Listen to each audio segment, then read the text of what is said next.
side, not exactly starting here, but a little bit behind the buildings would have been where his chancellery would have been, and then the bunker would have started maybe like a little bit where the street starts right there.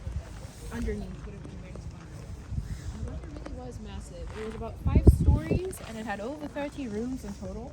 And the first story would have been 8 meters underground, and the walls were like 3 to 4 meter thick walls. So for my American friends, that's like 24 feet deep with 8 to 12, maybe 6 to 12 feet thick walls. Anyway, when does he go into the bunker? He goes into the bunker in 1945, at the beginning of 1945, when it becomes obvious that the Nazis aren't going to be winning the Second World War.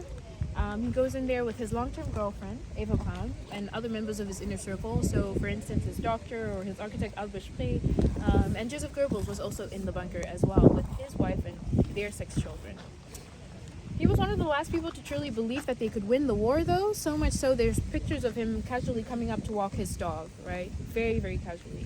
The last time he comes out of the bunker, though, would have been on his birthday on the 20th of April in 1945, and that was to give off trophies and medals to the young boys that were still fighting this war. And at this point, it truly was young boys. It was boys as young as 10, 11, 12 that would have had to fight, but also men that were in retirement had to come out of retirement to fight as well. And that's because they had to decrease and increase the age of conscription because they had no one else left to fight in the war. So anyway, he comes out, shakes hands, gives medals, trophies, takes pictures, and then he goes back into the bunker. 9 days later, he and his long-term girlfriend Eva get married, and for a lot of people this was kind of the beginning of the end, a sign that he was throwing in the towel, because they had been together for a really long time.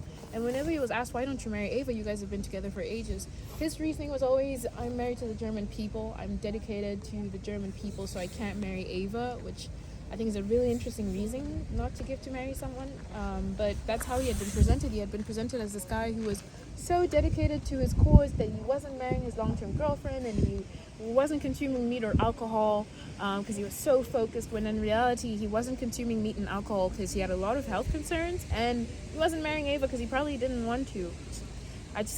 I guess just shows you the power of propaganda and how you can make things seem when they really aren't like that. Anyway, food for thought.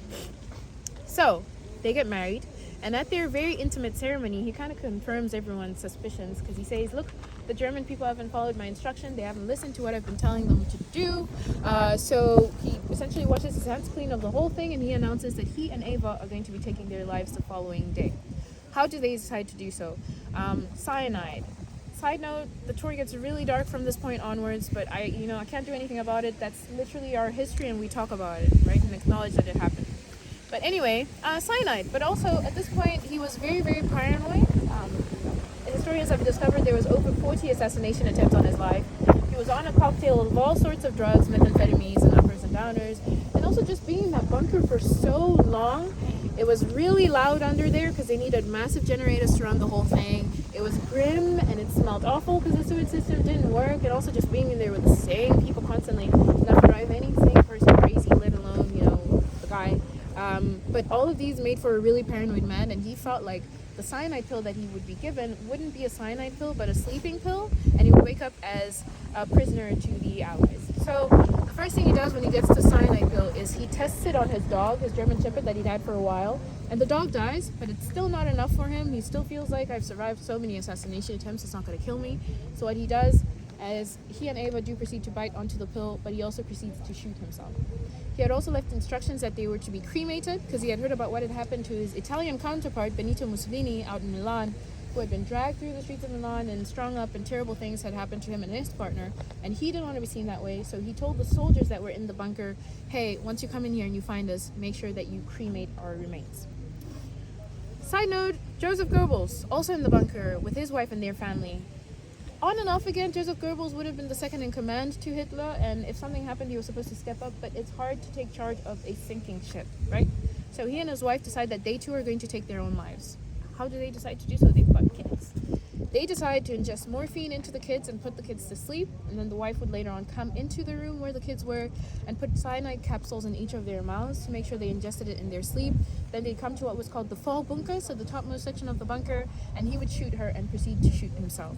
So at this point, everybody is taking their own lives or running for their lives. Why is that?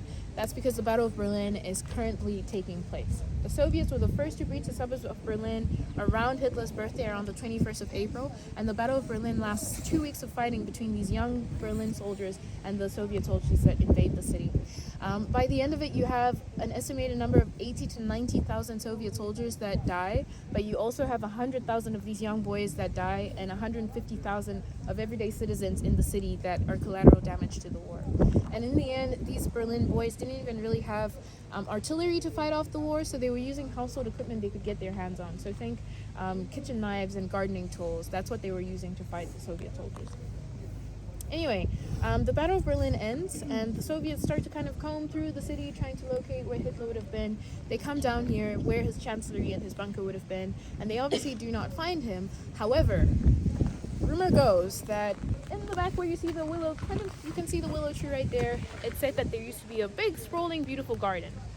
And it's said that once they get here, in the garden, they find cremation remains. They find in these cremation remains, though, fragments of a skull as well as a jawbone. Little caveat here, it's hard to find enough gas to completely cremate 2 corpses in the middle of a war. And also they could literally hear the Battle of Berlin happening around the corner. So the guards who were supposed to cremate Eva and Hitler are said to have done a very poor job of the cremation. So once the Soviets come down here and they find that piece of jaw, they work with the dental assistant to the dentist to Hitler, and it's said that she takes one look at this jawbone and she gasps because she immediately recognizes the dental work.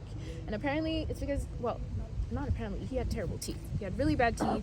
He had halitosis, he had a sweet tooth, he didn't brush his teeth, and also all the drugs he was taking had an impact on his mouth.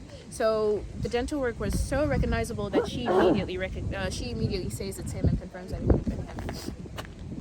However, the Soviets weren't too happy with the fact that they had done all this job of, capturing Berlin, and there was already rumblings of Berlin being split between the Allies in celebration of everyone successfully managing to capture Berlin together. So once the Allies come here, the Western Allies come down here, and they're like, "Where's Hitler? Did you find him?" The Soviets are kind of just like, "Well, not really. Don't really know where he is. Could be anywhere." And that's how you have the conspiracy theories that, there was a 9th division and a submarine and a tunnel, and he's in Argentina, is it? They say, sipping mimosas with Tupac and Elvis and whatever the conspiracy theories are these days. I'm here to tell you that they are in fact false. The last time that piece of jaw would have been analyzed would have been by a French scientist around 2011, 2010, and they came out and confirmed that it was very likely to be Hitler's jaw.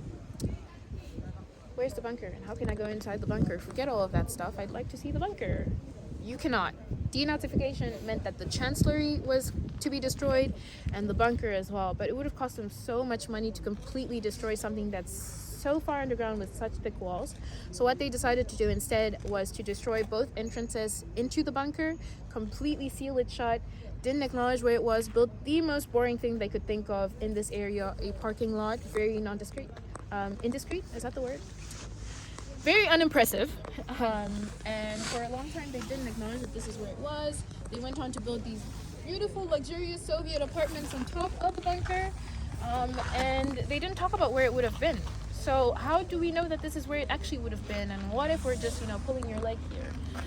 Well, 2006 rolls around, and with 2006 comes the World Cup being held in Berlin and in Germany.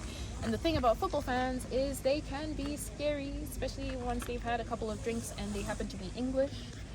So there was a fear that drunk football fans would be running through the city trying to locate where Hitler's bunker would have been.